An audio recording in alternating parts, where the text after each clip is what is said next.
So winter can be one of the best times of the year to try and target sheepshead. And since it's in the 40s and blowing about 15 outside, what better day to try and give you my tips on where to go, what to throw, and what gear to use to catch wintertime sheepshead.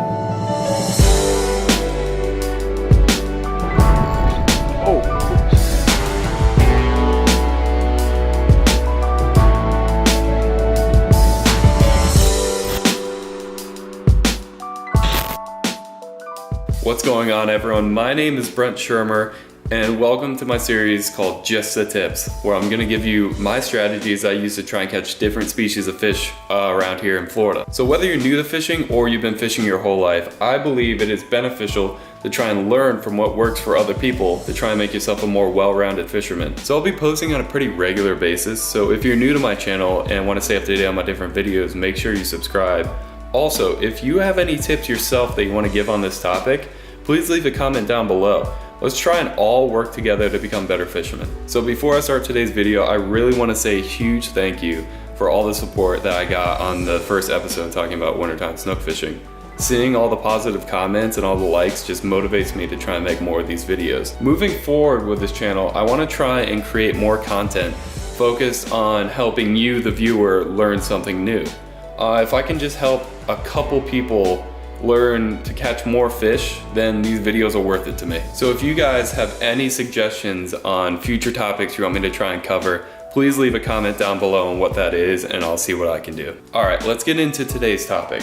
So first, and most importantly, we need to understand where you should be fishing to catch these sheepshead. Unlike snook, which I covered in my last video, sheepshead don't really move once the water temperature drops. They kind of stay in the same location year round.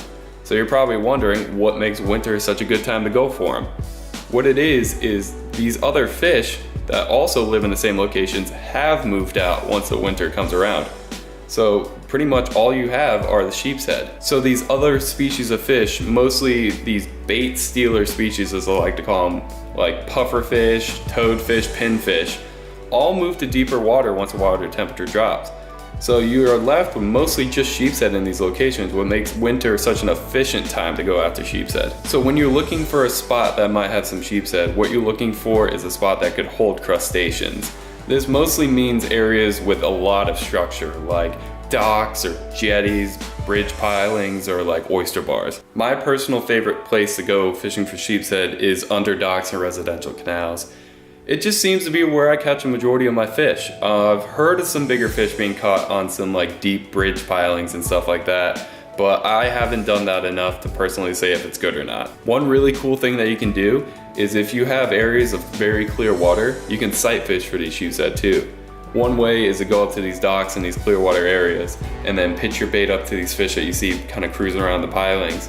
Another cool way is to kind of position yourself on an oyster bar, and then you'll see the sheepshead kind of working up and down the oyster bar, and what you do is you kind of cast your bait ahead of their path and then you can just watch them find your bait and pick it up. As far as bait, sheepshead fishing is primarily a live bait fishery. I have seen a couple instances where people catch sheepshead on fly, but it's very rare. There's really three main baits when you're targeting sheepshead. You can use shrimp, you can use crabs, or you can use mollusks. When I'm targeting sheepshead, I pretty much only use shrimp as bait. It just is so easy, you can get it from any bait store and it works. You do get a lot of bycatch doing it though, but it doesn't justify it enough for me to kind of switch baits. One thing I'll do when I'm using live shrimp as bait for sheepshead is I'll go ahead and break the shrimp in half before I put it on the hook. That way, first off, you get 2 baits for every shrimp you use, and also it gets more scent in the water, and these sheepshead really kind of clue in on that scent and really find it quickly. Another good option are fiddler or mud crabs. I think you can get these in some bait stores in different areas, or you could go out and catch them on your own. I've heard really good things about these baits, but I have not gone out and actually done it myself. So the third option is using either mussels, clams, or oysters as bait. Just like the fiddler or mud crabs, I have not done this personally, so I don't know if it works, but doing a little bit of research, I've seen people say good things about it. So I'm gonna go ahead and put the camera on the tripod and give you a look at the different rigs and tackle that I use to catch these sheepshead. As far as rigging goes, I like to use the smallest hooks, weight, and line that I can get away with using. My go-to sheepshead rig is a 1 or a 2-0 circle hook with a small split shot about an inch or two above the hook on a 2-foot piece of 15 or 20 pound fluoro leader. So like I said before, I want to use the smallest gear I can get away with using. So if this means that you don't need to use a split shot or any sort of weight, don't do it then. If you're fishing a shallow oyster bed or a shallow dock, you could probably get away with just freelining a piece of shrimp under the dock. So if you don't want to use a split shot, you can go ahead and use either a knocker rig with a small weight or just a small jig head like a 1/8 or 1/16 ounce. So another option that I've caught many sheepshead on before are crazy jigs or goofy jigs or pompano jigs or whatever you want to call them. All you do is take these jigs and tip it with a little bit of shrimp and just kind of slowly bounce it off the bottom and you'll get hit. Now it's time to talk tackle. Sheepshead are a surprisingly strong fish, especially the bigger they get. They can definitely pull a little bit of drag when hooked.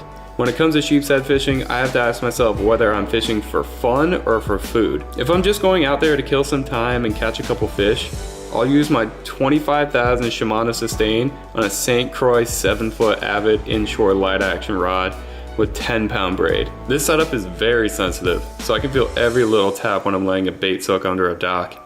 It does have a little bit of backbone, but I often get wrapped up or broken off by bigger sheepshead around the structure. Now if I'm going out there with the goal to bring home some fish for dinner, I'll use my 4,000 Shimano Stratic CI4 on a St. Croix 7.6 Mojo inshore medium action rod with 20-pound braid.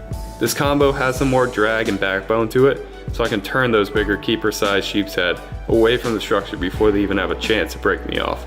So that's going to do it for today's episode of Just the Tips. If you enjoyed this video, please give it a thumbs up. That would mean a lot to me. If you want to see more videos like this, make sure you hit that subscribe button.